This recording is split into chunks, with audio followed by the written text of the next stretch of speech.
Sebelum kita mulai belajar hari ini, kita mengheningkan batin dulu, mengheningkan cipta, menundukkan muka, seraya hadiah Fatihah kepada seluruh Nabi dan Rasul, wabil khusus kepada baginda Rasul Muhammad Sallallahu Alaihi Wasallam, Nabi yang sangat kita rindukan, kepada seluruh keluarga dan pengikutnya, para sahabat dan pengikutnya, kepada seluruh aulia illah, pada semua guru-guru kita, dan kepada kedua orang tua kita yang dengan beliau kita hadir di muka bumi ini,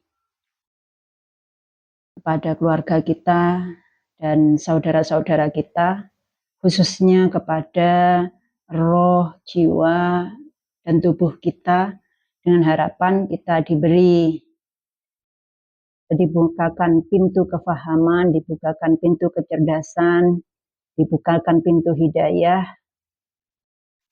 sehingga kita mendapatkan ilmu yang barokah, yang manfaat, dan memenuhi apa yang menjadi tujuan Allah menghadirkan kita di atas muka bumi ini, dan apa yang menjadi cita-cita kita, cita-cita kedua orang tua kita, cita-cita saudara-saudara kita seluruhnya dimudahkan oleh Allah, dan kita diberi kelapangan hidup, diberi keberlimpahan, diberi kebahagiaan, dan diberikan hidup yang lebih bermakna. Al-Fatihah.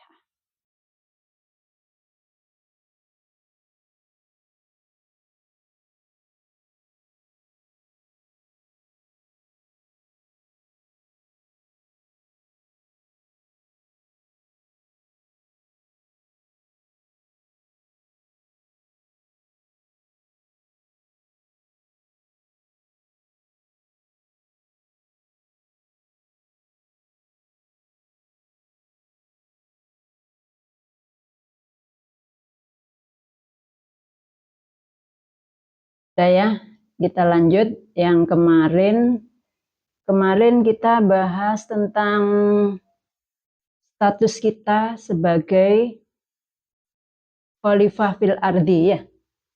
Status kita sebagai hamba Allah, sebagai khalifah fil ardi.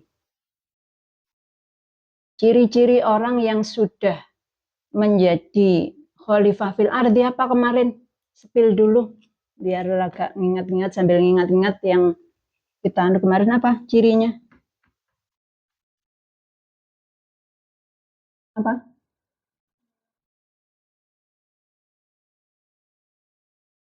Tugasnya tuh. Cirinya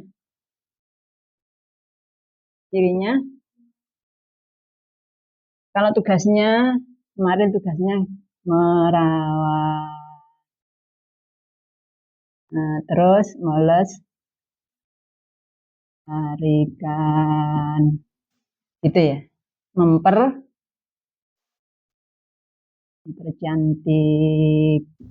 alam semesta, kan gitu. Ini tugasnya. Ciri-cirinya kemarin apa? Di sini cirinya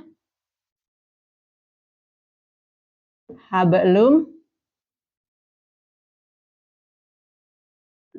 hablum minan nas, hablum minal alam. Jadi cirinya orang yang sudah menjadi khalifah fil ardi itu adalah hablum minallahnya oke, hablum minannasnya oke, hablum minal alamnya juga oke, gitu. Apa? Hubungan dengan Allah, hubungan dengan Allah baik, hubungan dengan manusia baik, hubungan dengan alam juga baik. Sekarang yang perlu ditanyakan, hubungan dengan Allah baik itu seperti apa? Hubungan dengan Allah baik itu seperti apa? Kayak apa yang punya hubungan dengan Allah yang baik itu? Dekat dengan Allah. Apalagi?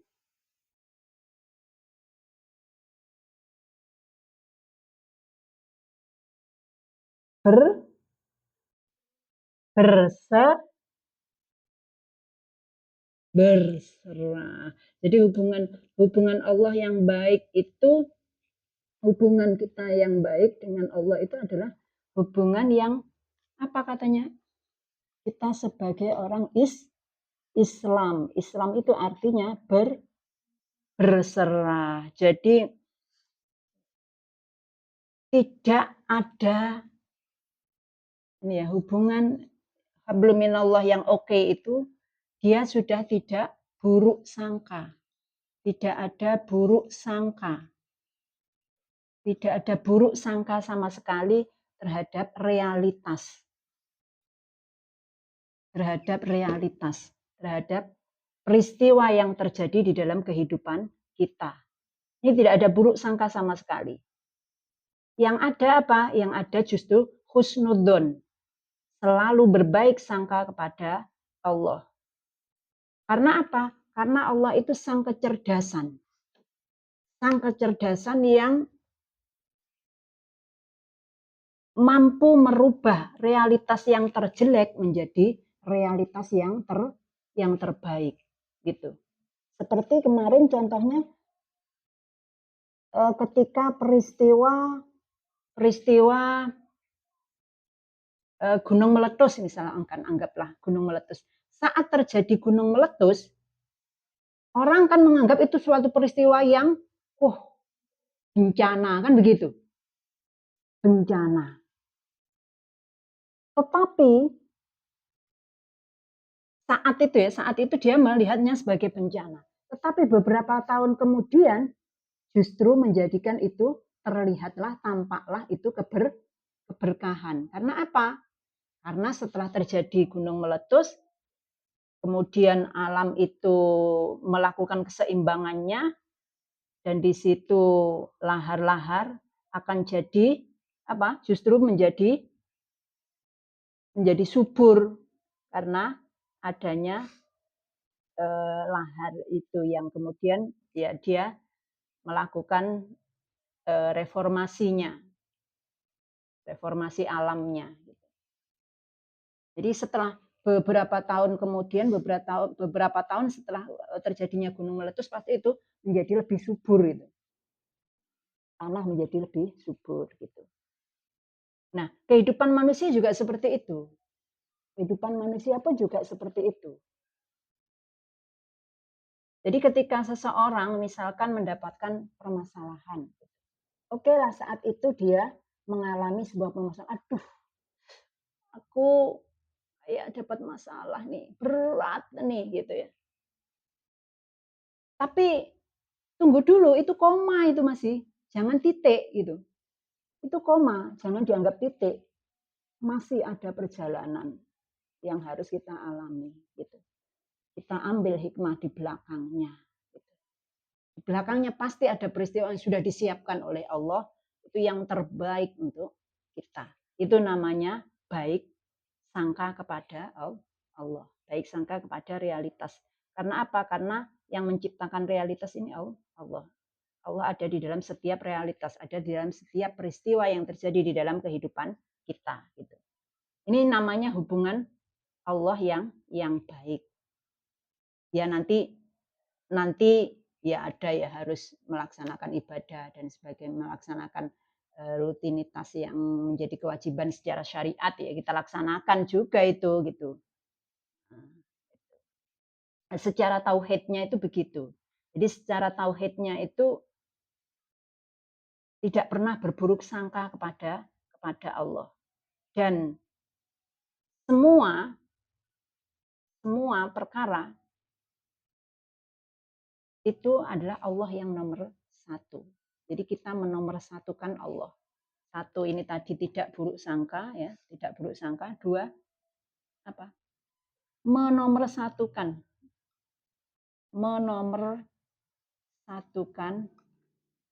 urusan Allah. Nah, nanti kita rilis dengan apa yang kita bahas nanti. Masalah kita mau bahas sholat ya. Ini kita mau bahas sholat, nanti ada urusannya dengan ini. Ya. Terus yang hablum minan nas, yang baik kepada manusia, hubungan yang baik kepada manusia. Apa hubungan yang baik kepada manusia? Ya, semua yang ada di sekitar kita ini aman, damai bersama kita. Hablum minal alam, hablum minal alam, hubungan yang baik dengan alam, ya alam semesta juga aman dari tangan-tangan kita. Alam semesta ini tidak terdolimi dengan perilaku kita, dengan tangan-tangan kita. Gitu. Itu namanya hubungan yang baik kepada alam. Tidak mencemari sungai, tidak buang sampah sembarangan, tidak bakar sampah sembarangan, suka menanam pohon, gitu. Karena apa? Karena dengan menanam pohon sama dengan kita sedekah oksigen, gitu. Jadi orang yang suka nanam pohon itu suka sedekah sama dengan sedekah oksigen, gitu ya. Udah ya, ini cuman ngingat-ngingat yang kemarin aja. Ingat-ingat yang kemarin. Jadi belum dikatakan orang yang beribadah, belum dikatakan sebagai hamba Allah, khalifah fil ardi kalau ibadah atau ritual ibadahnya, sholatnya itu belum berperilaku, belum tampak di dalam perilaku. Apa pesan-pesan yang ada di dalam sholat belum tampak menjadi perilaku di dalam kehidupan sehari-hari. Apalagi belum memenuhi ini tugasnya ini. Belum memenuhi tugasnya ini. Oke, lanjut ya. Lanjut kita bahas sholat. Sholat kira-kira apa sholat? Secara bahasa apa sholat? Pernah dengar? Secara bahasa doa. Sholat itu secara bahasa doa, mengajak gitu. Doa mengajak. Kok gitu sih? Shola ya silu. Artinya itu terhubung. Terhubung. Itu. Terhubung atau menghubungkan diri. Gitu. Sholat. Nah, ini kan perlu kita bahas. Kenapa? Karena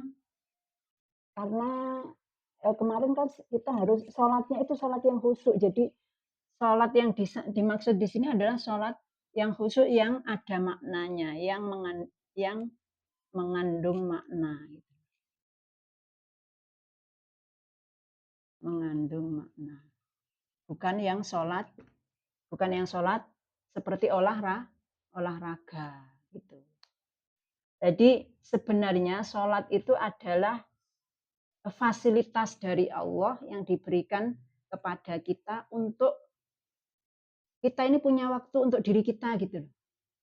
Jadi untuk kita diberi waktu tersendiri untuk menikmati dengan dirinya sendiri, tidak terdistraksi, tidak diganggu oleh gangguan-gangguan dari luar. Tidak selalu kita itu ngurusi yang ada di luar kita melulu. Sementara yang di dalam ini rindu untuk diopeni, rindu untuk dikunjungi gitu. Rindu untuk dikasih waktu tersendiri gitu. Maka diberikanlah waktu sholat yang 5 kali sehari. Kita dikasih 5 kali sehari gitu. Nah, sholat ini maknanya adalah terhubung. Terhubung itu terhubung gimana maksudnya?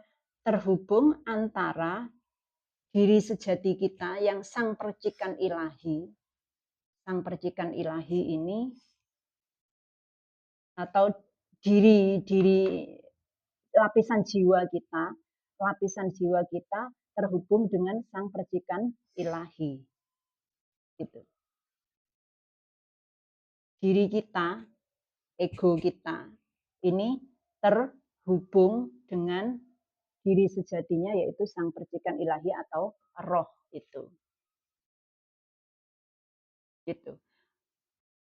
Nah, karena sholat ini kan, satu ritual yang dia memang diberikan khusus, ada waktunya gitu loh ya, ada waktunya.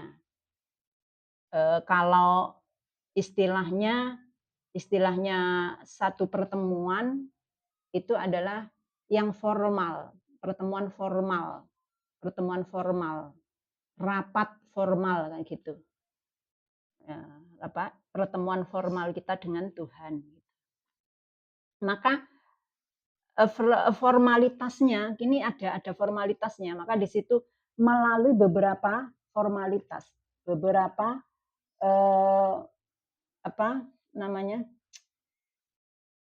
beberapa tahapan itu. Jadi di sini melalui beberapa tahapan. Nah, tahapan yang pertama adalah adzan. Gitu. Adzan itu apa? Adzan itu panggilan. Adzan itu sebenarnya dia adalah panggilan. Kapan seseorang itu merasa terpanggil, gitu. Kapan seseorang itu merasa terpanggil, ya ini akan sangat sangat kita rasakan, sangat bisa kita rasakan ketika seseorang itu dalam kondisi sedih yang mendalam. Di dalam kondisi sangat sedih mendalam, pikiran kacau balau, depresi. Nah, di situ sebenarnya ada panggilan. Ada panggilan Tuhan. Kalau bahasa anunya, sini anak-anak semesta kembali padaku. Aku akan merangkulmu, gitu. Ada panggilan gitu. Azan ini adalah namanya dia panggilan. Akan sangat terasa ketika dalam kondisi sedih yang mendalam. Nah, ketika seorang dalam kondisi sedih mendalam kan biasanya dia mencari perlindungan kan. Mencari perlindungan. Ketika mencari perlindungan kan biasanya, ya Allah, bantu aku ya Allah, kan begitu. Kan begitu. Nah, di saat itulah panggilan ini jangan ditunda lagi untuk segera melaksanakan yang berikutnya. Setelahnya adzan, wudu. Gitu. Jadi kalau sudah kita merasakan rindu kepada Tuhan, rindu ingin bertemu. Kenapa ingin bertemu? Ya karena tadi itu depresi. Makanya permasalahan dan kesedihan-kesedihan itu bukan tidak ada tidak ada manfaatnya, itu justru bermanfaat sekali. Tadi seperti yang Mbak Elsa tanyakan tadi, apakah Tuhan itu cara memanggil Tuhan itu dengan memberikan kesedihan kan gitu ya? Itu benar sekali. Jadi manusia itu kan gini, kebiasaan manusia ketika dia happy, semua ada, enggak pernah kekurangan gitu. Ya di situ dia melupakan Tuhan. Dia fokus kepada happy-happynya sudah. Yang ngajak temannya ke sana, yang ngajak rekreasi kemana. Lupa dengan sang pemberi kebahagiaan itu. Lupa dengan yang memberinya. Ketika lupa dengan yang memberinya, dipanggil lagi oleh Tuhan. Sini, kamu jangan gitu terus kamu. Kok melupakan yang ngasih gitu. Nah, akhirnya diberilah kesedihan gitu loh. Jadi apa yang dikatakan tadi alam semesta ini begitu sangat cerdasnya gitu. Dipanggillah. Terus kalau kita sudah rindu banget, ingin bertemu dengan Allah, ya Allah, aku butuh bantuanmu ya Allah, aku butuh pertolonganmu, aku butuh engkau ya Allah. Gitu. Maka saat itulah buru-buru kita wudhu. Nah, wudhu ini apa? Wudhu ini adalah ritual yang isinya itu adalah untuk apa? Satu, ada yang mensucikan batin gitu ya. Ini isinya mensucikan batin. Mensucikan batin itu dengan cara apa? Ini aslinya itu mensucikan batin. Mensucikan batin. Cuman batin ini tidak suci atau batin itu terdistraksi, terganggu oleh sesuatu yang masuk ke dalam panca indera kita. Karena pintu masuknya batin ini kan panca indera. Jadi ketika telinga ini dengar reng sebereng, pikiran ini memikirkan sembarang-barang, mata ini selalu melihat ke depan sesuatu yang di luar sana, ini batin ini tidak akan tenang. Batin ini terdistraksi terus, gitu loh. Maka wudhu itu adalah mensucikan batin, mengosongkan, mengheningkan batin. Tujuannya adalah mengheningkan bagian tubuh kita yang di dalam. Gitu. Maka di situ ada apa? Basuh muka, karena yang ada di panca indera ini kan muka. Nah, dibasuh gitu. Habis itu telinga kan ya. Terus ini pikiran, ini supaya hening, pikiran dibasuh. Terus kemudian tangan dibasuh. Habis wudhu kalau sudah tangan dibasuh jangan ngerjakan apa-apa. Pesannya begitu. Jangan ngerjakan apa-apa, tapi apa? Langsung sholat. Kaki dibasuh. Habis basuh kaki jangan ngerjakan apa-apa. Ayo, ini kan sudah diheningkan. Jangan dikasih apa namanya? Jangan dikasih peristiwa yang lain lagi. Ini sudah hening. Ayo, udah dibawa langsung sholat gitu loh. Maksudnya kaki dibasuh itu begitu. Jangan dibawa jalan kemana-mana lagi. Ayo sholat sudah gitu. Ini namanya mengheningkan batin. Jadi diheningkan dulu. Sebelum kemudian dia masuk yang ketiga, iqomah ya. Iqomah ini di apa namanya diperingatkan lagi. Di dalam iqomah itu diperingatkan lagi. Apa di situ? Allahu Akbar, Allahu Akbar. Ingat ya, urusan itu yang paling besar hanya Allah gitu. Tidak ada yang paling besar kecuali Allah gitu. Masalahmu itu bukan sesuatu yang besar. Yang paling besar itu hanyalah Allah. Jadi jangan menganggap peristiwa, masalah, kesedihan ini sebagai sesuatu yang besar. Karena yang paling besar itu Allah. Allahu Akbar, Allahu Akbar. Terus setelahnya Allahu Akbar, asyhadu alla ilaha illallah. Kita menyaksikan tidak ada Tuhan selain Allah. Terus di situ ada hayya 'alas shalah. Mari dirikan sholat. Hayya 'alal falah. Di situ ada hayya 'alal falah. Ayo menuju ke kebahagiaan gitu. Ayo happy. Berikan waktu untuk dirimu sendiri. Hayya 'alal falah. Di situ ada hayya 'alal falah. Mari menuju kebahagiaan gitu. Habis iqomah terus sholat. Nah, di dalam sholat ini, nah ini ada banyak ini kan ya. Dalam sholat itu yang pertama ada takbir. Ini sholat, ini takbir. Takbir bunyinya gimana? Allahu Akbar. Allahu Akbar, Allah Maha Besar, yang paling besar. Jadi di dalam takbir itu kan ada gerakannya itu mengangkat tangan kan? Mengangkat tangan. Nah, ini kalau kita hanya apa? Kita lakukan biasa aja, Allahu Akbar gini. Ya enggak ada, semuanya lewat begitu saja gitu. Kalau gitu. Tetapi kalau ini lebih dimaknai, ada makna pesannya kita terima, Maka sholat kita nanti akan tanha anil fasya wal munkar gitu. Sholat yang benar-benar membawa dampak gitu. Gimana? Harus dimulai dari sini, praktek ini dimulai dari sini. Jadi ketika takbir gini, Allah Akbar gini. Kalau perempuan gini ya. Allah Akbar. Kita benar-benar sadar. Kalau secara syariat kan di dalam hati kita, ya Allah aku sholat duhur. Gitu kan ya.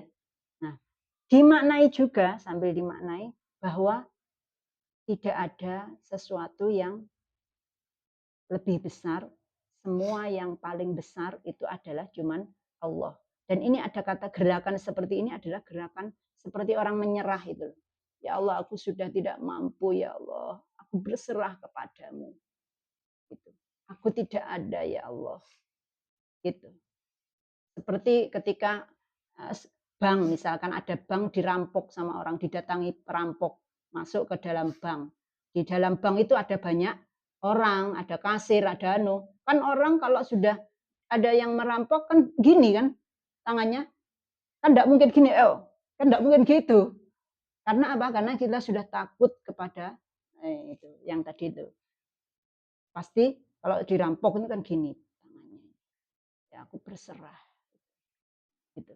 Jadi maknanya gini ini adalah aku berserah ya Allah sepenuhnya. Bagaimana engkau mengaturnya sudah ya Allah. Aku berserah. Allahu Akbar karena engkau paling besar. Gitu. Urusanku itu kecil cuman. Ini mengangkat tangan. Habis takbir kan disertai dengan niat takbir. Habis takbir apa? Ada tawajuh. Tawajuh apa namanya?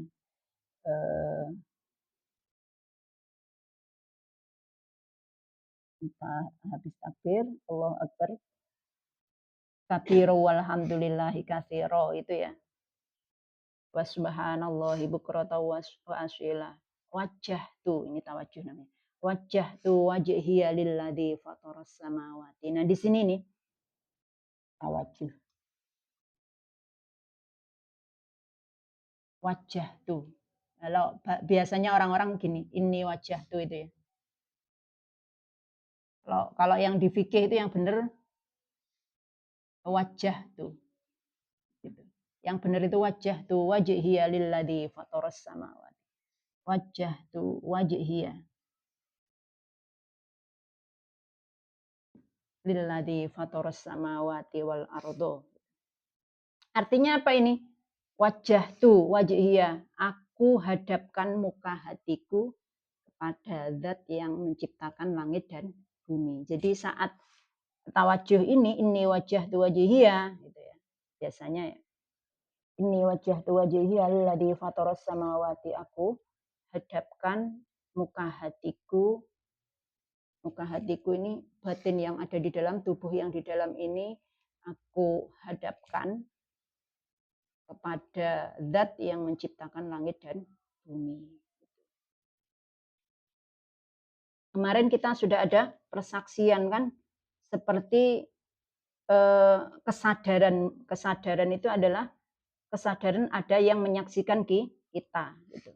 Jadi aku hadapkan tubuhku yang ada di dalam ini kepada zat yang mengintai aku gitu ya. Yang mengintai aku, yang menciptakan langit dan bumi gitu. Wajah tu wajihiyah alladzi fataras samawati wal arda hanifan muslima wa ma ana minal musyrikin. Aku bukanlah golongan orang-orang yang mensekutukan. Nah, sudah ini nanti kalau bacaannya dianu sendiri ya. Bacaannya tawajuh di dipelajari sendiri. Habis itu terus Fatihah. Nah, Fatihah itu tapi nanti Fatihah ini ada bahasan sendiri karena Fatihah ini agak panjangan. Fatihah itu di situ ini yang mengingatkan kita sebagai khalifah fil ardi, sebagai status kita sebagai hamba. Di dalam Fatihah itu yang pertama kali itu bacaannya adalah Bismillahirrahmanirrahim kan gitu. Bismillahirrahmanirrahim. Nah, Bismillahirrahmanirrahim itu artinya adalah dengan menyebut asma Allah. Jadi Bismillah itu mengatasnamakan. Jadi Fatihah yang pertama adalah Bismillah. Bismillah itu artinya mengatasnamakan. Dengan nama, kan gitu ya.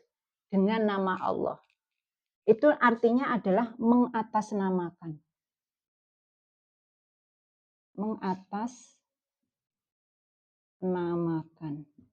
Artinya gimana? Artinya setiap perilaku kita, setiap perbuatan kita selama ada di dunia ini, hendaklah atas nama Allah. Peristiwa itu terjadi adalah atas nama Allah. Gitu. Berarti sudah memenuhi apa yang menjadi itu tadi. Artinya apa? Artinya kita tidak ada pengakuan terhadap, oh saya yang bisa sapuan, saya yang bisa membereskan alam, gitu. Karena apa? Karena kita statusnya cuman wakil, gitu loh. Karena statusnya itu kita cuman wakil di bumi ini, cuman wakil, gitu loh. Wakil itu maksudnya gimana? Gini loh, padi, ya, kita petani menanam padi, itu yang menumbuhkan siapa? Yang menumbuhkan Tuhan, Allah gitu. Tetapi kalau petaninya enggak nanam padi, tumbuh padi apa tidak? Enggak gitu loh. Itu yang disebut dengan apa yang disebut wakil gitu. Kolaborasi antara Tuhan dengan itu.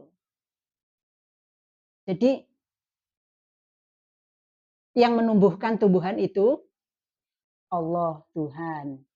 Nah, tapi kalau manusianya enggak nanam, enggak akan tumbuh gitu.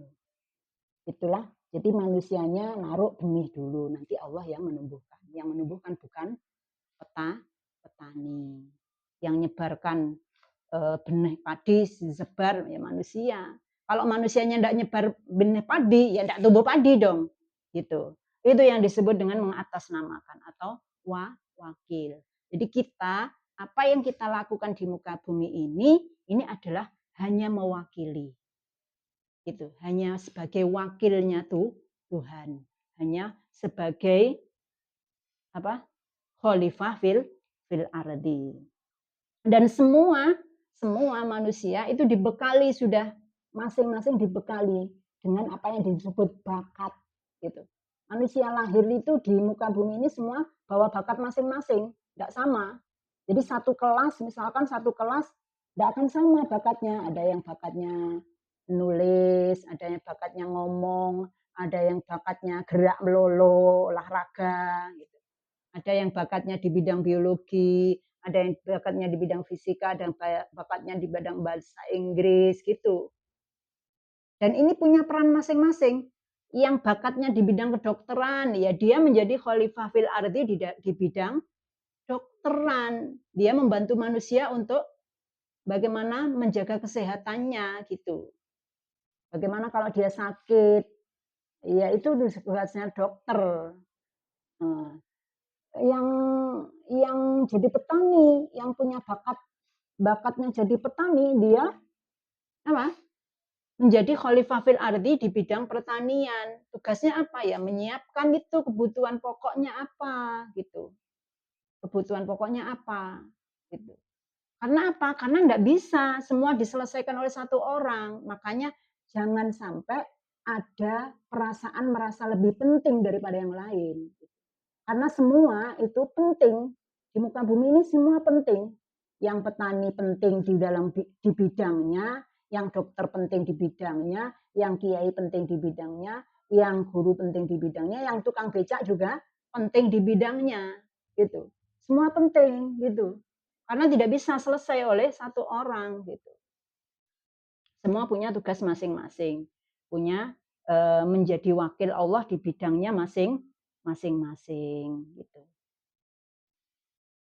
Maka benar saja, kan gini, Orang itu ya, semua orang pengennya kalau berdoa ingin jadi orang kaya, gitu kan. Kan semua orang kalau berdoa, "Ya Allah beri aku harta yang banyak, kekayaan yang banyak." Andaikan Tuhan itu me mengabulkan doa orang itu, semua orang mengabulkan doa semua orang kaya, ya akan kacau balau ini dunia ini, alam semesta ini akan kacau balau. Kenapa? Karena ndak ada yang mau jadi petani, ndak ada. Yang mau jadi tukang becak ndak ada. Karena apa? Karena sudah kaya, gitu loh. Jadi itulah yang disebut kecerdasan alam semesta itu seperti itu. Allah itu mengelola semuanya sangat cerdas sekali. Semua penting gitu. Ini bismillahirrahmanirrahim. Habis bismillah ada alhamdulillahirabbil alamin. Ketika saya melakukan atas nama Tuhan, saya hanya menjadi wakil Tuhan, maka segala puji itu hanya milik Allah. Alhamdulillah gitu. Alhamdulillah Rabbil alamin. Ini ada kata Rabbil alamin. Rabbil alamin. Gitu ya. Alhamdulillahi Rabbil alamin. Segala puji hanya milik Allah. Kalau saya itu hanya sebagai wakil, maka ya saya tidak patut untuk dipuji. Tidak patut untuk eh, dianggap yang bisa melakukan gitu. Maka segala puji itu hanya untuk Rabbil alamin. Rabbil alamin ini adalah sang pengelola alam semesta, Tuhan alam semesta. Jadi yang mengelola alam semesta ini hakikatnya ya Allah, gitu loh. Hakikatnya ya Allah, Allah sendiri. Maka yang patut untuk dipuji, yang patut untuk dibilang, wah keren kau Allah, gitu. Itu cuman dia, bukan kitanya, gitu loh. Jadi tadi Pak Tani menabur benih, yang numbuhkan Allah, gitu. Yang keren bukan Pak Taninya, tapi yang keren Allahnya, gitu. Karena dia yang sudah menumbuhkan. Dokter begitu juga. Ketika ada pasien datang, kasih resep, gini, oh kamu sakit ini. Habis itu sembuh. Yang keren bukan dokternya, tapi yang keren Allahnya yang menyembuhkan. Gitu. Alhamdulillahirabbil alamin. Terus ada Ar-Rahmanir-Rahim. Dia yang Maha Kasih Sayang gitu. Ar-Rahmanir-Rahim. Dia yang Maha Kasih Sayang. Sangat welas asih, kasih sayang gitu. Dan itu kita rasakan dia yang Maha welas asih. Welas asihnya bisa sangat kita rasakan ketika nafas ini masih ada di dalam tubuh kita. Jadi wujudnya Ar-Rahman Ar-Rahim ini welas asihnya Allah itu ya nafas itu loh. Kan kemarin nafas tidak bisa terbeli oleh uang dengan berapa triliun pun, kan ya. Jadi wujudnya Ar-Rahman Ar-Rahim di dalam nafas kita masih dikasih nafas ini ya Allah. Terima kasih atas nafas ini. Engkau Maha Rahman Ar-Rahim. Engkau sangat kasih sayang kepadaku gitu. Ar-Rahmanir-Rahim. Maliki yaumiddin. Habis Ar-Rahmanir-Rahim Maliki yaumiddin. Mana ini? Ini ya. Maliki yaumiddin. Tulis Arab aja. Maliki yaumiddin. Artinya apa? Maliki yaumiddin ada yang tahu?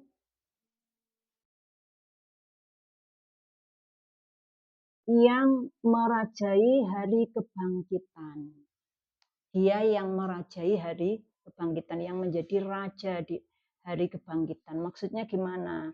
Maksudnya saya sadar dengan diri saya itu adalah dia. Jadi yang memberikan, yang menjadi raja, yang menjadi power, yang menentukan seseorang itu bangkit dari kesadarannya itu adalah Dia, gitu. Yang merajai kesadaran manusia. Makanya ada manusia sudah sadar, ada yang belum, ya. Ini yang memiliki, yang pemiliknya itu gitu. Maka di dalam Al-Quran kan juga disediakan, diterangkan bahwa yang memberikan petunjuk itu Allah. Sekali-kali tidak bisa seorang manusia itu memberikan hidayah kepada manusia lain. Bahkan sekelas Nabi Muhammad itu tidak bisa memberikan hidayah kepada pamannya Abu Thalib, kan gitu. Jadi perannya Rasulullah itu sebagai penyampai saja, gitu. Tidak bisa memberikan hidayah. Hidayah itu yang memberikan Allah, namanya Maliki Yaumiddin. Kalau sudah begitu, Maliki Yaumiddin, kita sadar benar bahwa sang pemilik kebangkitan itu Allah, maka di situ ihdinas siratal mustaqim. Gitu. Ihdinas siratal mustaqim. Ya Allah, Engkau sang pemilik pembangkitan kesadaran. Tunjukkan aku pada jalan yang tegak. Maka tunjukkan aku ya Allah pada jalan yang tegak. Gitu. Dan ini harus kalau di dalam sholat itu diresapi gitu. Diresapi, ya Allah, tunjukkan aku pada jalan yang tegak. Jalan yang tegak gimana? Siratal ladina. Siratal ladina. An'amta alaihim. Ghairil an'amta alaihim. Jalan yang tegak itu seperti apa? Jalannya orang-orang yang Engkau beri nikmat pada mereka. Itu jalannya orang-orang yang Engkau beri nikmat. Gitu. Jalannya orang-orang yang Engkau beri nikmat. Orang-orang yang Engkau beri nikmat itu siapa? Apa aja? Bukan jalan orang yang dimurkai. Ghairil maghdubi alaihim waladdallin, juga bukan jalannya orang yang sesat. Ghairil maghdubi alaihim waladdallin, dan juga bukan golongan orang-orang yang sesat. Maka tunjukilah aku ya Allah kepada jalan-jalan orang yang Engkau beri nikmat. Orang-orang yang Engkau beri nikmat ini satu, Nabi. Dua, Nabi Rasul. Nabi atau Rasul. Dua, syuhada. Syuhada itu berarti orang yang bersaksi, yang sudah bisa menyaksikan, yang kemarin itu ya. Kita bisa menyaksikan alam semesta ini adalah manifestasinya Allah gitu ya. Syuhada. Tiga, sholihin. Ulama. Empat, sholihin. Nah, ini sholihin. Orang-orang yang diberi nikmat itu empat orang ini. Para nabi dan rasul, syuhada, orang yang sudah bisa menyaksikan, para ulama, orang-orang yang alim, pewaris para nabi, terus yang ketiga adalah yang sholihin, yang orang-orang yang soleh. Orang-orang yang soleh yang benar-benar menjadi hamba Allah, apa tadi? Yang menjadi khalifah fil ardi, gitu. Nah, sudah ini, terus setelah itu Fatihahnya, ini Fatihahnya. Fatihahnya agak panjang kayak gini. Terus habis Fatihah surat pendek. Surat pendek bisa kita misalkan Al-Ikhlas, Qul huwallahu ahad di situ gitu ya. Qul huwallahu ahad. Katakanlah Muhammad, dia adalah yang esa. Terus kita setelahnya Fatihah ruku kan gitu kan ya. Habis Fatihah nomor berapa? Ruku. Esensinya ruku itu apa?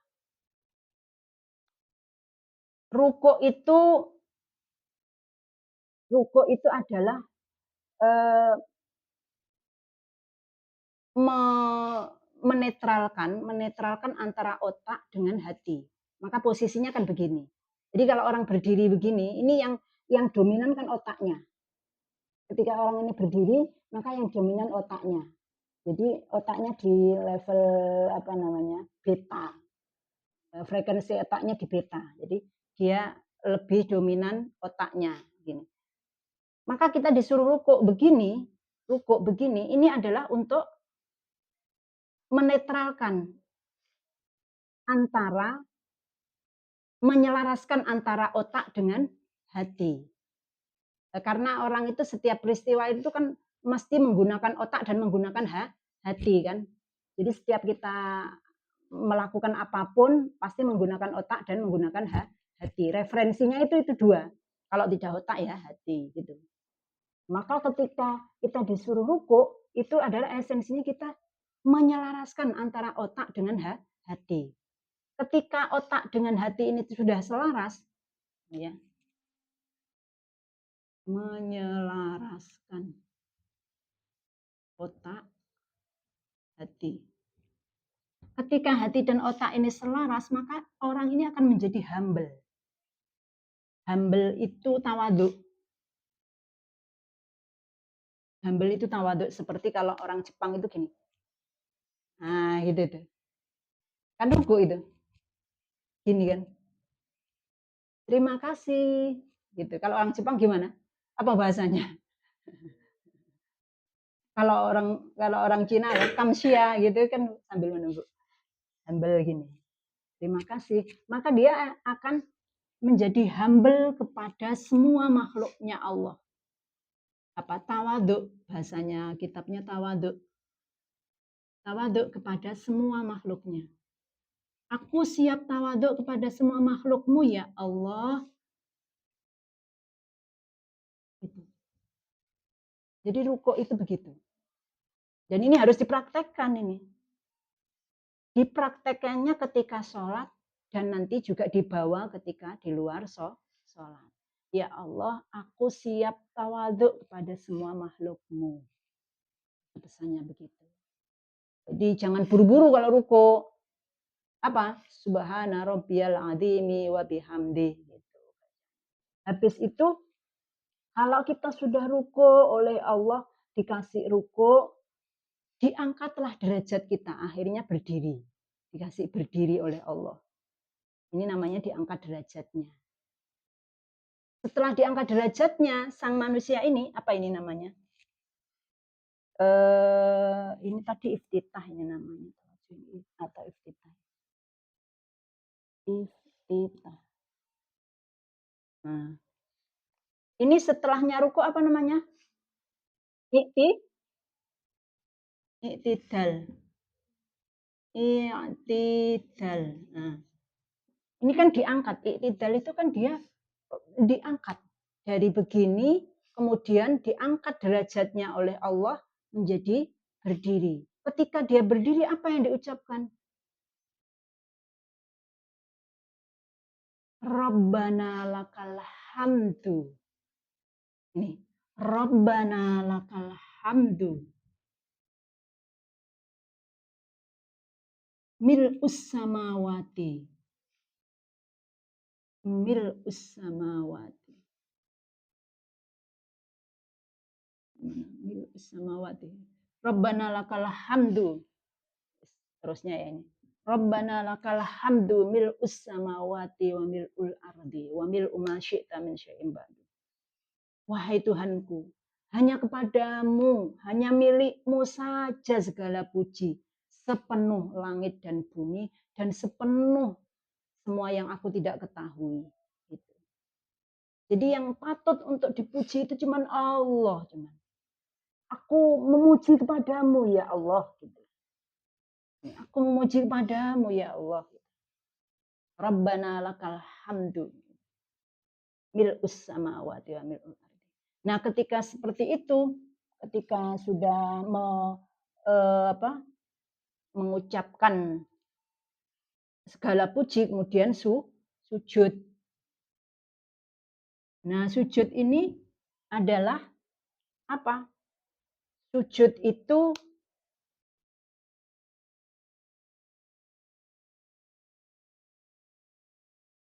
sujud ini adalah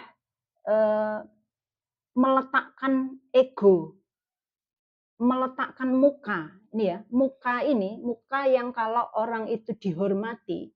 Jadi manusia ini sebenarnya hakikatnya itu kan yang dihormati orang, yang dilihat orang kan muka yang atas ini. Yang atas ini. Coba andaikan tidak ada yang ini kan sudah tidak ada bedanya gitu loh.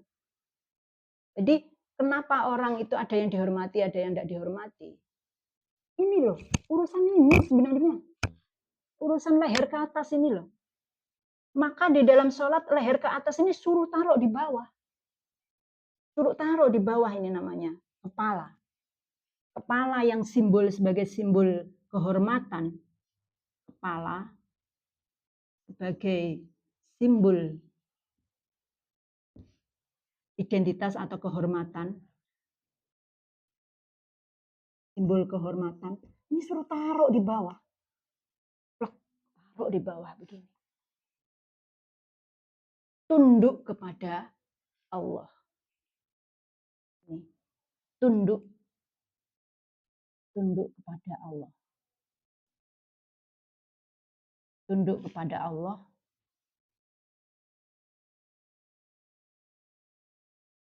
Dan dia merasa dirinya tidak ada. Aku tidak ada ya Allah. Aku sama dengan tanah ini ya Allah. Jadi simbol kehormatannya sudah ditaruh. Taruh, kamu bukan siapa-siapa. Gitu. Jadi yang kalau dia berdiri ini ada kepalanya, dia dihormati orang, dihargai orang, tapi ketika sholat dia taruh itu di dalam tempat yang paling rendah. Itu sujud. Nah, ketika seperti itu Allah suka.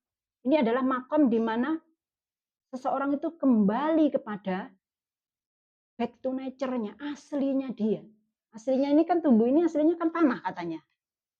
Itu mengingatkan, jadi mengingatkan bahwa nanti kamu akan kembali ke tanah. Nanti kamu akan kembali ke tanah. Gitu. Nah, itu di posisi itu Allah sangat suka. Di posisi sujud itu adalah tempat di mana yang paling disukai oleh Allah. Karena di situ ada unsur penghambaan kepada Allah. Makanya doa yang paling yang mustajab di antara doa yang mustajab itu ada di sujud itu. Bunyinya sujudnya gimana? Subhana rabbiyal a'la wa bihamdih. Maha tinggi engkau ya Allah. Tidak ada yang lebih tinggi dari engkau. Gitu. Dan aku wa bihamdih dan dengannya aku memuji gitu. Habis itu diangkatlah oleh Allah. Kita disuruh duduk di antara dua sujud. Ini gimana ini dah? Anunya enggak cukup ini. Dihapus ya yang sini ya. Ini dari sini dihapus.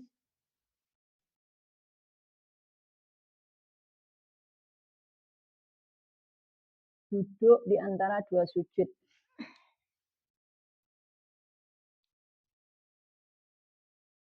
Duduk di antara dua sujud.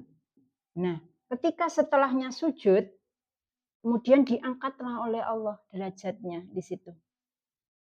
Setelah dia sujud dan mengakui ketiadaannya, dia meletakkan segala kehormatannya, back to nature, kembali ke asalnya.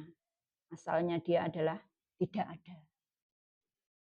Mengakui ketiadaannya. diangkatlah oleh Allah derajatnya, disuruh duduk. Dalam duduk ini dibacalah apa? Rabbighfirli. Rabbighfirli. Gitu. Rabbighfirli ini adalah makom di mana seseorang itu diampuni oleh Allah. Makom ampunan. Ini namanya makom ampunan. Di situ dikatakan Rabbighfirli warhamni, kan gitu. Ya Allah ampuni aku. Ini sudah dikasih fasilitas makom ampunan. Dan makom ampunan itu adalah makom yang tinggi, gitu. Derajat yang tinggi. Jadi orang itu kalau sudah dapat ampunan dari Allah, oh keren banget gitu. Gitu, keren banget. Ampunan itu apa toh? Ridho. Allah itu sudah ridho gitu. Mengampuni semua kesalahan-kesalahanmu gitu. Jadi ibarat seorang tamu yang bertamu ke rumahnya seseorang. Nah, di rumahnya orang ini dia memecahkan gelas, tidak sopan di situ gitu. Memecahkan piring, menjatuhkan sendok misalkan. Gitu. Tapi dia ngakui kalau oh tadi salah saya, mohon maaf ya. Nah, ini kan yang punya rumah kan jadinya tidak cermet, beda dengan kalau dia tidak minta maaf kan gitu ya. Beda kan? Habis jatuhin gelas, habis jatuhin piring, gitu, memecahkan piring, pas kabur begitu saja. Kan cermet yang punya rumah kan? Apa? Benci apa namanya? Tidak suka gitu yang punya rumah. Tapi kalau yang si tamu ini berkata, mohon maaf, tadi saya tidak sengaja, gitu. Kan yang punya rumah jadinya beda kan? Sikapnya itu beda kan? Gitu. Oh iya, enggak apa-apa, nanti kita bersihkan. Gampang, masih ada kok sana di sana, piring-piring masih banyak gitu. Kan beda kan gitu. Itu. Ini namanya dikasih makom ampunan. Ketika sudah dikasih makom ampunan, dia bersujud lagi. Sujud yang kedua. Itu. Dia sujud yang kedua. Yang dilakukan ketika sujud kedua apa tadi? Meletakkan kehormatannya lagi. Kedua. Itu. Dia letakkan kedua. Aku tidak ada ya Allah. Aku tunduk padamu. Gitu. Aku lepaskan semua kehormatanku. Aku tidak ada. Aku mengakui diriku tidak ada, yang ada hanya Engkau. Sujud yang kedua. Habis sujud yang kedua, apa? Tahiyat. Kita dikasih makom tahiyat. Dikasih tahiyat. Tahiyat itu apa? Mengakui segala penghormatan hanya milik Allah. Mengakui. Penghormatan. Melakukan penghormatan. Gitu. Melakukan penghormatan. Apa di situ? At-tahiyatul mubarakatus sholawatut thayyibatul lillah. Gitu. At-tahiyat segala penghormatan. At-tahiyatul mubarakat segala keberkahan. Sholawatut thayyibatul lillah, dan segala sholawat itu milik Allah gitu. Semua penghormatan hanya milik Allah. Dia sampaikan itu. Dia sampaikan gitu. At-tahiyatul mubarakatus sholawatut thayyibatul lillah. Segala kebaikan milik Allah. Gitu. Dan seterusnya, kemudian dia sholawat. Di situ dalam tahiyat ini ada sholawat. Baca sholawat kepada baginda Rasul Muhammad. Terus ada syahadat, diulang di situ. Asyhadu alla ilaha illallah wa asyhadu anna Muhammadar Rasulullah. Dia akui gitu. Dan terakhir apa? Terakhir salam. Terakhir salam. Maka kalau dia sudah mulai ritual itu, proses itu dilalui, kemudian salam kanan, salam kiri. Salam kanan, salam kiri. Salam kanan, salam kiri. sebagai simbol kedamaian. Dia sudah bisa memberikan kedamaian, memberikan salam kepada orang yang di sekelilingnya. Berarti orang yang ada di sekelilingnya ini damai, bisa hidup tentram, bisa hidup damai, happy dengan keberadaan kita. Salam sebelahnya kanan, salam kiri, dia juga di orang-orang di sekitar kiri kita juga merasa aman dengan kehadiran kita. Gitu. Gitu. Jadi tidak ada orang yang merasa terganggu dengan kehadiran kita. Itu sholat yang ini nanti harus dialami, tidak bisa diwakilkan, dipraktekkan sendiri-sendiri, itu tidak bisa diwakilkan ke orang lain. Kalau kita agar kita bisa menjadi sholat ini menghasilkan sholat yang tanha anil fahsya wal munkar, gitu. Sehingga sholat ini menjadi ada outputnya, ada hasilnya gitu. Tidak hanya sekedar olahraga, tetapi menjadi sembah raga. Ini akan menjadi tanha anil fasya wal munkar. Dia mencegah kekeji dan kemungkaran. Bagaimana mencegah kekeji dan kemungkaran? Kalau prosesnya sholat ini dilakukan dengan proses seperti ini, maka dalam hidupnya sudah tidak ada kegelisahan. Gitu. Tidak ada kegelisahan. Gitu. Apa kegelisahan itu? Ini keji. Jadi kegelisahan, depresi, suudzon kepada Allah, ini sudah tidak ada. Kekejian-kekejian itu sudah tidak ada. Gitu. Kemarahan, itu sudah tidak ada. Kalau ini prosesnya kita lakukan, benar-benar kita lakukan yang seperti ini. Tapi kalau sholatnya cuma nih, ini namanya tidak ada dampaknya sama sekali. Karena sholat ini adalah sebenarnya panggilan kan, panggilan untuk kita mengisi diri kita sendiri, gitu. Untuk waktu untuk diri kita sendiri. Nah, proses yang terjadi seperti ini kadang kalau masih orang awam atau orang yang belum terbiasa gitu ya, orang yang belum terbiasa, itu kan ketika sholat Allahu Akbar gitu ya, ini kan seret ada pikiran yang masuk gitu ya, seret pikiran yang masuk, dari sini ada seret pikiran yang masuk kan gitu ya. Itu kalau belum terbiasa. Supaya terbiasa bagaimana? Ya kita harus stay di ini, di tengah gitu. Stay on center namanya. Gini, jadi kebiasaan kita ya, ini tak hapus ya yang ini ya. Kebiasaan pikiran kita harus tahu kebiasaan pikiran kita ya. Jadi kebiasaan pikiran kita, pikiran manusia, ini diri kita. Nah, ini saat ini. Nah, yang ini masa lalu. Atau yang sesuatu yang sudah terjadi. Namanya ini center. Atau now kalau sekarang itu masa now gitu ya. Terus ini masa depan. Nah, gitu kan. Apa future.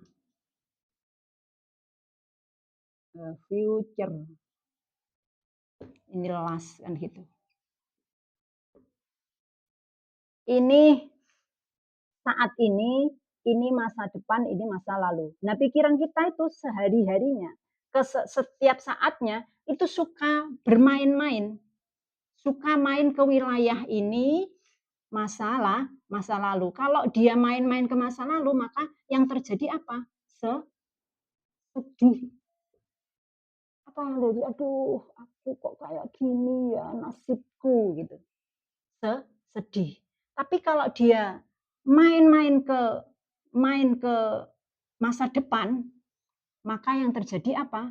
Ga galau. Galau itu gimana? "Gimana ya? Aku kok belum? Gimana ya? Aku kok gini?" Gitu. Cemas. Oke, ya, cemas. Gitu ya, cemas, galau. Maka ketika sholat itu stay on center ini, hadir utuh di sini saat ini. Hadir utuh di sini saat ini. Ini namanya khusyuk. Khusyuk. Ini hadir di sini saat ini. Jadi sudah tinggalkan pikiran yang kemarin, tinggalkan pikiran yang akan datang. Saya hadir utuh di sini saat ini. Karena ketika saya hadir utuh di sini saat ini, maka saya tidak punya masalah sama sekali. Kan benar? Saat ini kita punya masalah enggak?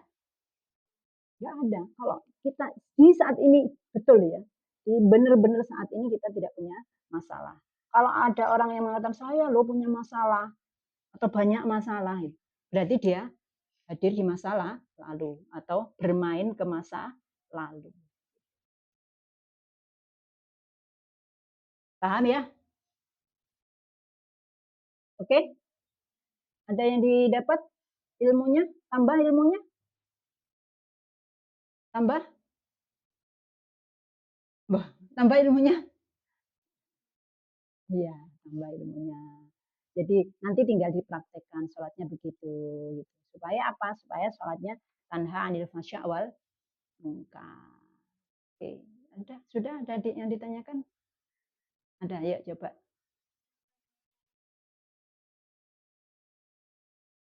Membaca tawajuh hukumnya apakah wajib?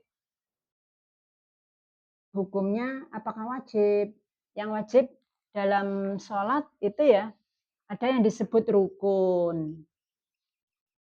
Kalau tawajuh itu bukan wajib, sunnah aja. Yang rukunnya ada 15. Apa aja 15 itu? 1, niat. 2, takbiratul ihram. 3, fatihah. 4, ruku.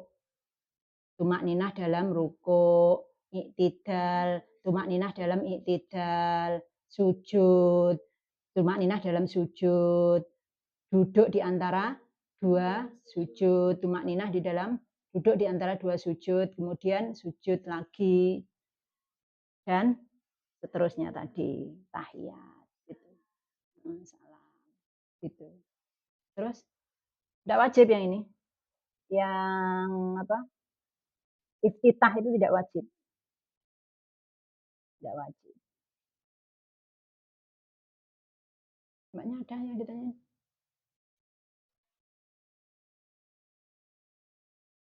Kenapa sujud harus 2 kali? Iya, kan ini ada aturannya, aturan bakunya, gitu. Aturan bakunya. Jadi sholat itu sama dengan protokoler gitu loh. Namanya protokoler kan aturan dari sananya. Itu sama dengan saya mau ketemu Pak Presiden. Pak Presiden punya aturan protokoler gitu. Namanya protokoler. Ya sudah aturannya dari sana, bukan saya yang menentukan. Gitu. Jadi ini sudah protokolernya dari Tuhan seperti itu ya. Gitu. Kalau di dalam kitab Hikmatut Tasyri' wal Falsafatihi itu cuman hanya dijelaskan kalau rokaat sholat itu ketika di waktu-waktu jam-jam kerja itu kan lebih banyak ya. Jadi jam kerja itu zuhur, asar itu kan 4. Kalau subuh kan cuma 2 gitu kan. Nah, di jam-jam kerja kenapa? Karena di jam-jam kerja itu ini otak ini bekerja paling maksimal. Karena otak bekerja paling maksimal dikasihlah waktu supaya jeda. Supaya dia hening gitu loh. Supaya dia hening. Maka di jam-jam kerja itu rakaatnya ditambah lebih banyak. Beda dengan ketika subuh itu kan dia bangun tidur belum aktivitas apa-apa, maka rakaatnya sedikit aja 2, belum banyak dia, gitu. Ada lagi? Tidak ada? Humble itu tawadhu. Humble itu tawadhu kan gini biasa. Cuman kita aja yang enggak terbiasa dengan itu ya. Biasanya kan kalau merunduk gini kan ya, kalau mau lewat di depannya orang gini. Itu namanya humble tawadhu. Humble itu tawadhu. Apalagi?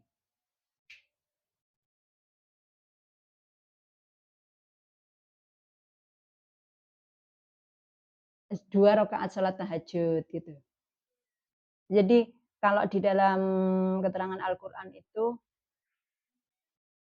Allah berjanji barang siapa yang sholat tahajud maka dia akan diangkat derajatnya.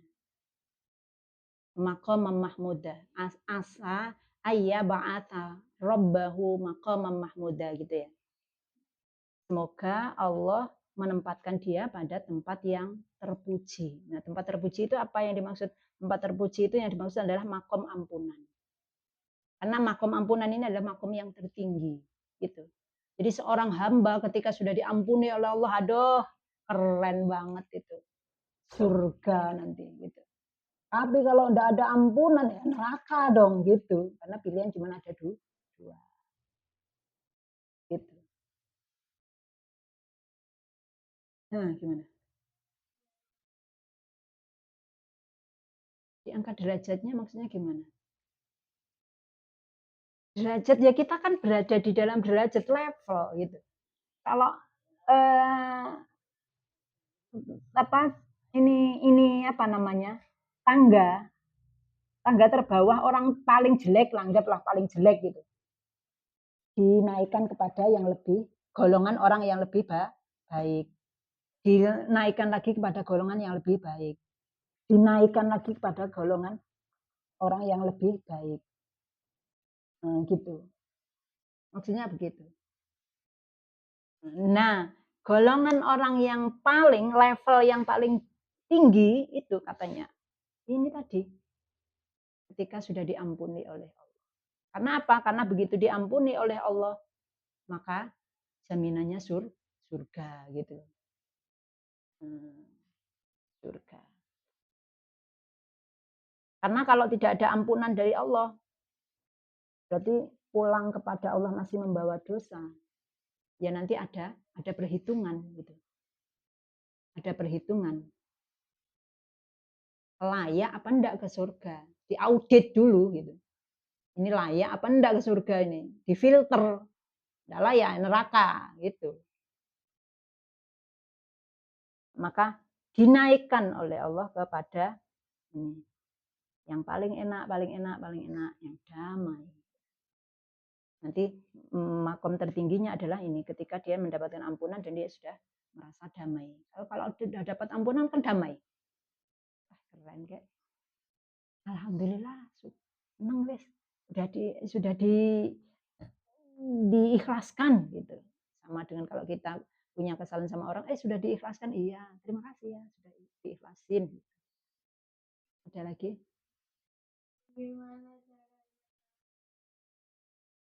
Gimana caranya kita diampuni? Ini pengalaman ya, berdasarkan pengalaman ya. Berdasarkan pengalaman. Jadi waktu itu ibu waktu lahirnya Mbak Elsa ya. Waktu lahirnya Mbak Elsa, itu ini berdasarkan pengalaman banget. Karena ibu ini kan lahirnya sesar. Kan sesar. Mbak Elsa kan lahirnya sesar. Nah, setelah itu habis apa? Sesar itu begitu sadar ya. Kembali ke kesadarannya, terbangun. Itu suasana batin ini bersih banget. Jadi enggak ada sama sekali rasa benci ke orang, enggak ada rasa apa namanya, rasa itu enggak ada. Jadi ngeluh enggak ada, Itu damai banget. Ibu benar-benar merasakan hal itu. Jadi hanya yang ada itu hanya kasih sayang. Ibu rasakan itu hanya kasih sayang. Begitu melek mata itu, ya Allah, alhamdulillah aku ternyata masih hidup. Gitu. Dan setelah itu merasa hanya kasih sayang. Itulah yang disebut dengan Ar-Rahman Ar-Rahim. Itu apa? Fitrah. Fitrah namanya fitrah. Yang sejati kita itu adalah Ar-Rahman Ar-Rahim itu. Jadi yang dirasakan itu dia hanya kasih sayang pada semuanya itu gitu. Jadi kalau masih ada cermet ke orang, masih ada benci ke orang, masih ada marah dan sebagainya, itu bukan diri sejatinya. Diri itu adalah egonya. Yang bermain itu dia egonya. Gitu.